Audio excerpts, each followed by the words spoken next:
Come on in, everyone. Come on in because we are here to talk a little bit about the aftermath of the P. Diddy trial.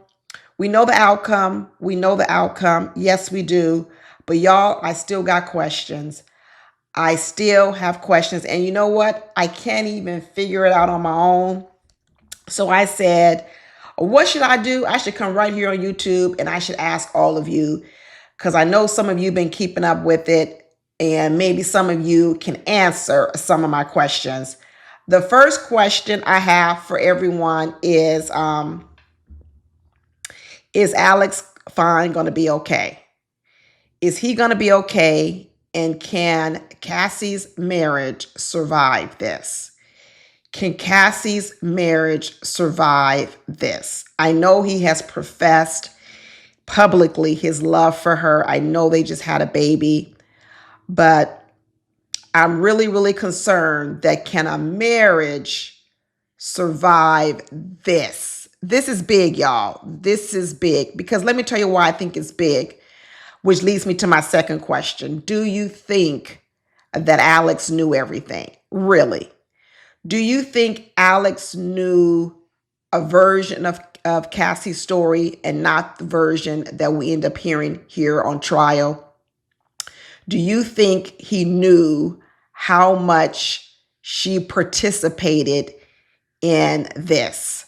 Do you think he knew? I think he knew all about Diddy beating her. I think he knew all about the domestic violence. And I think he might have known about pretty much what the prosecution tried to portray. But did he know about the other parts? And so here's the thing, what I'm worried about. First of all, how many of you think he just married her for the money in the first place? Some of you think that. I've heard that out in the streets. But let's give him the benefit of the doubt. Let's say that wasn't his motivation.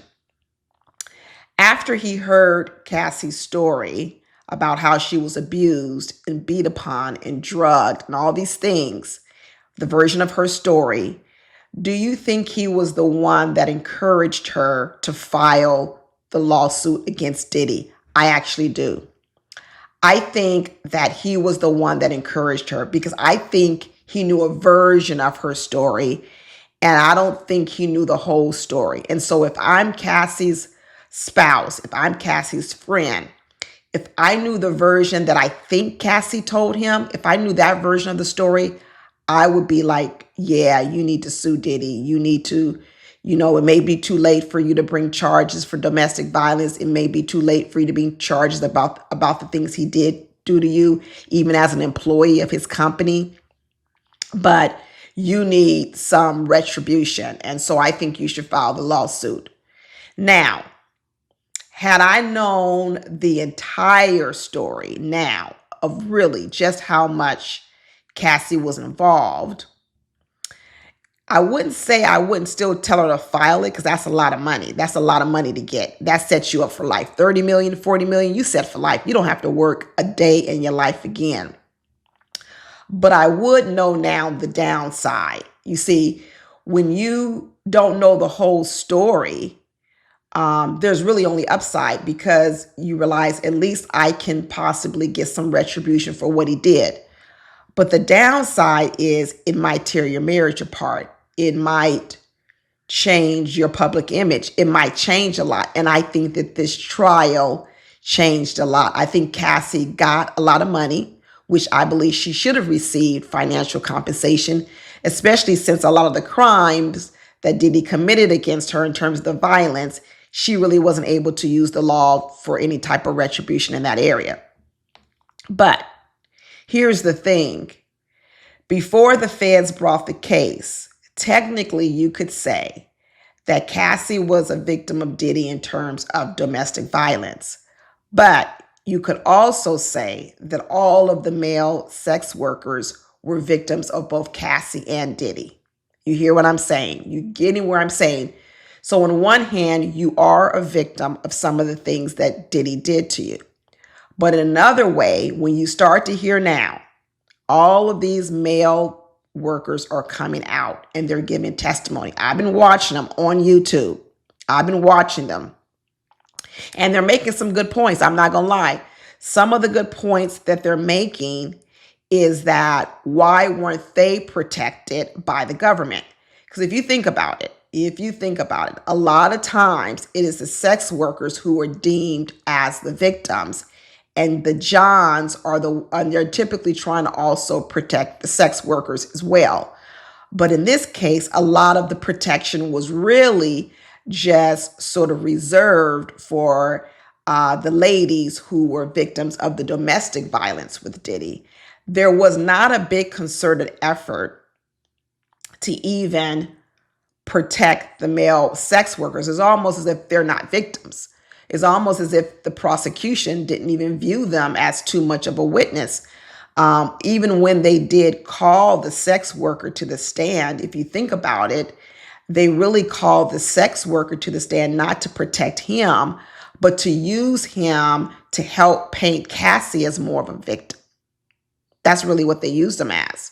So my question is, even with now what's going on, TMZ, everyone is reporting that the judge in the case has asked the prosecution to give some recommendations for sentencing. And one of the requests from the judge is the prosecution needs to present case law that shows what is the most time in jail any John has gotten for paying prostitutes, because essentially that's what Diddy was convicted of. So Diddy was convicted of transporting workers across, not racketeering, not sex trafficking and all that. So basically it was the prostitution one. So any guy who's picked up on the street and who has paid or used sex workers, what is the most time that they've gotten? And from what I hear, y'all can correct me, it's not very often that the John gets a whole lot of time. So they're reporting that Diddy may be out during Christmas. Do you believe it? Do you believe it? Do you think it is correct? So I got a lot of questions, Law. Like I said, is the marriage going to make it? Why didn't they protect why weren't the male sex workers viewed more as victims? They never called them to the stand. They never called any of them to the stand. And I believe, and let me ask you, do you believe they didn't call the sex workers, more of them, because those workers would have painted Cassie in a role in which they're now saying she was very, very much involved and it never looked like coercion? Because get this right. If they would have proven that Diddy was coercing Cassie, if he had been convicted of that, what would that make the sex workers, right? You're having sex with an unwilling participant. That would be the R word, because it's one thing to be a sex worker and then get hired, but to be one and then engage in activities with a person who you clearly know does not want to do it or looks in distress, I could see that there could be a case where you could be convicted of the R word. So this is very complicated. When you think about what the prosecution was trying to prove, there are extreme ramifications if Diddy would have been convicted of these things, because what would that do to those workers? They would no longer really be victims. They would almost have to be also charged.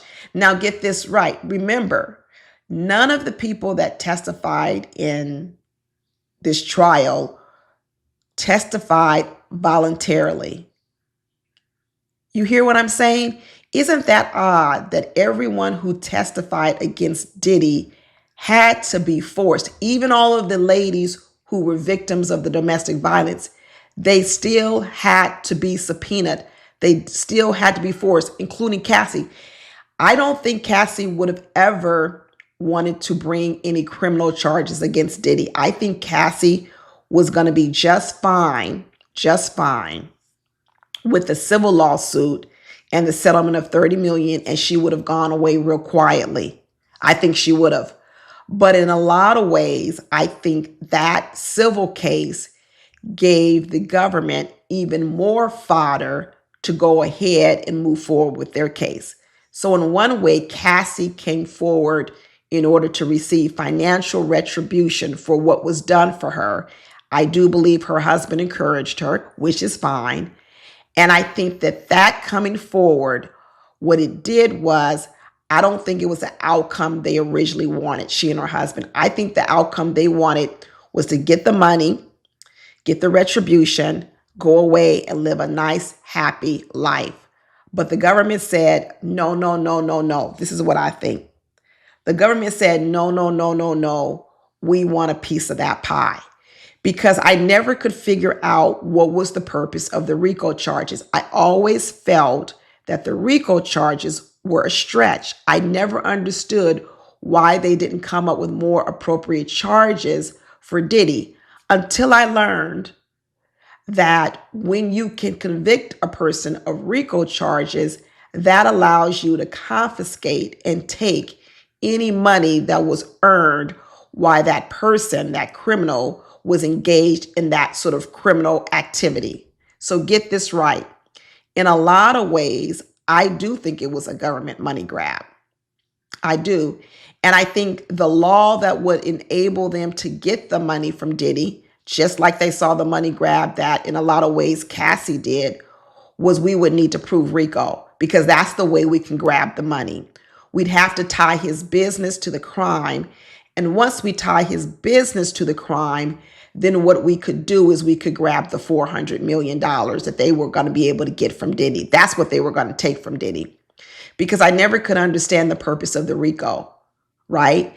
And it was always as if I just didn't get it until I said, wait a minute. If the RICO was necessary to get the money, then I understand why the government brought the RICO charges. That's the only thing that makes sense to me, y'all. That is the only thing that makes sense to me. Now we're here. We're here in the aftermath. Diddy has been charged with transporting workers.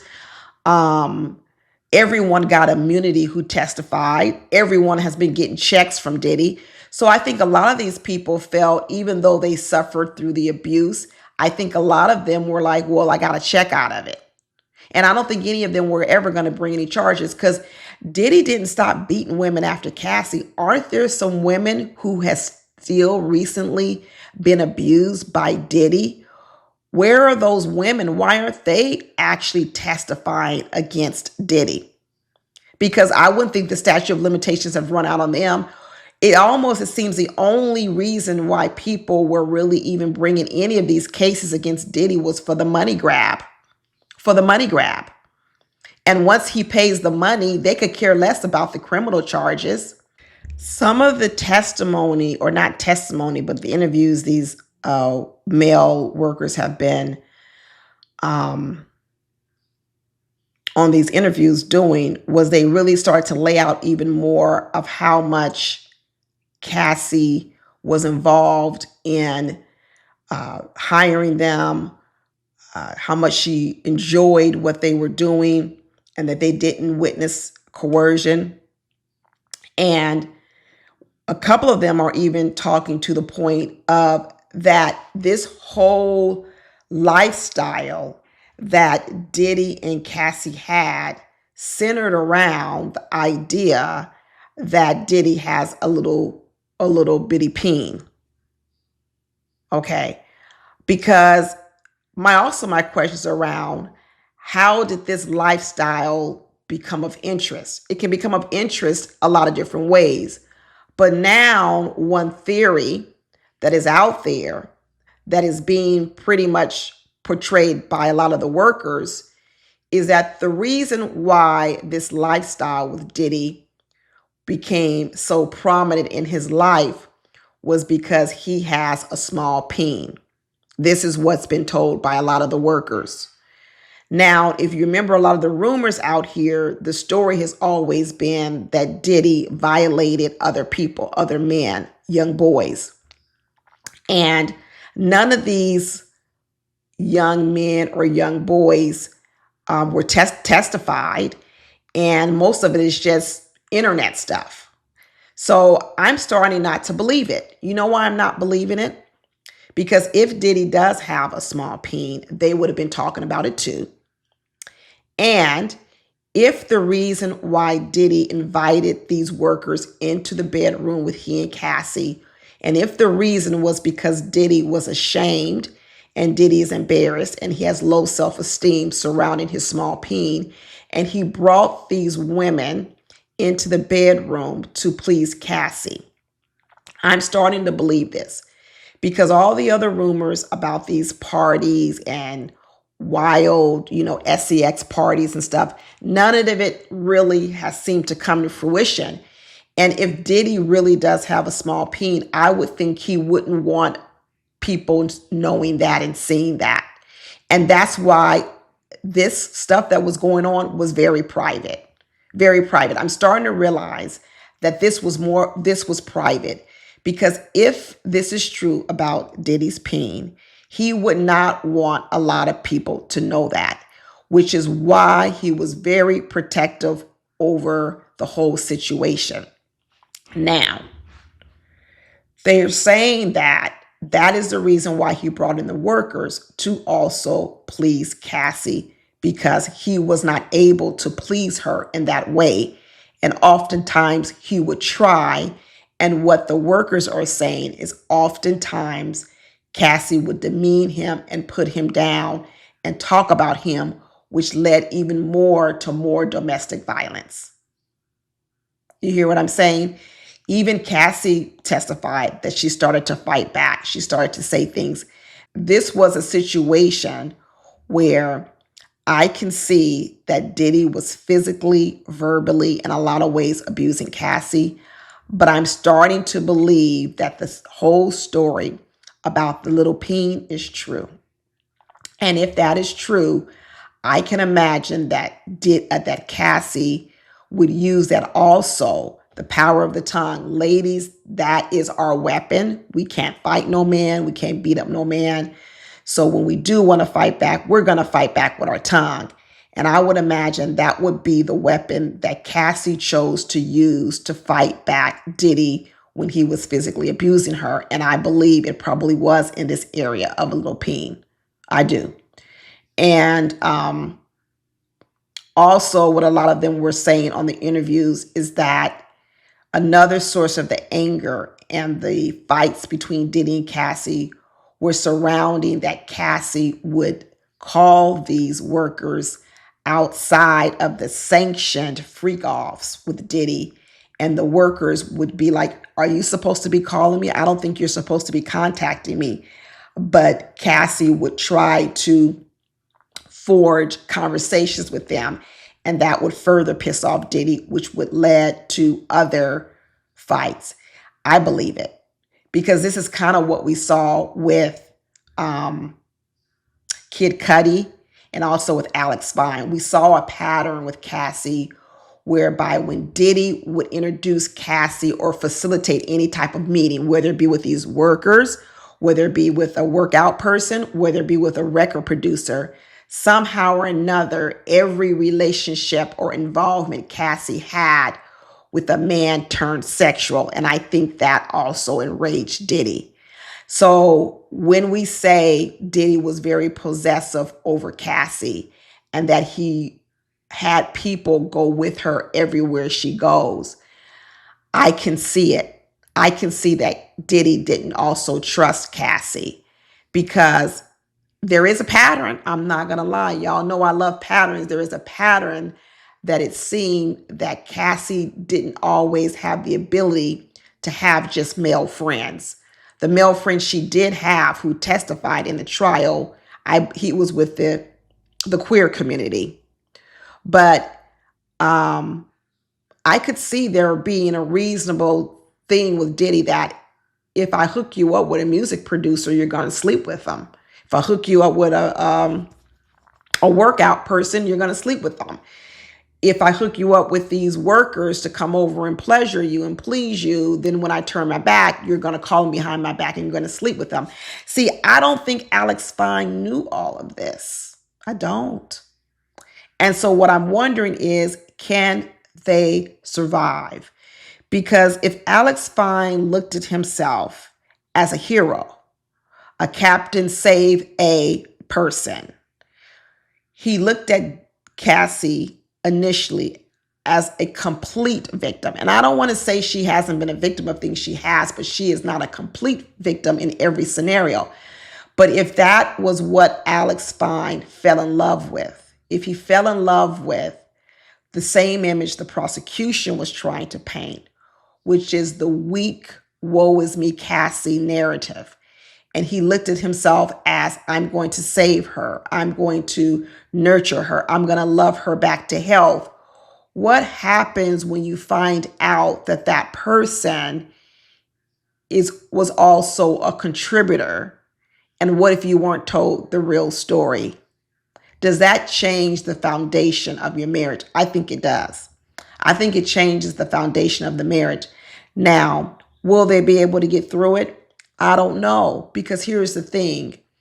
Even if I want to believe the best about Alex Fine and that he's not here for a money grab, I'm thinking, how hard would it be for you as a spouse to get over this?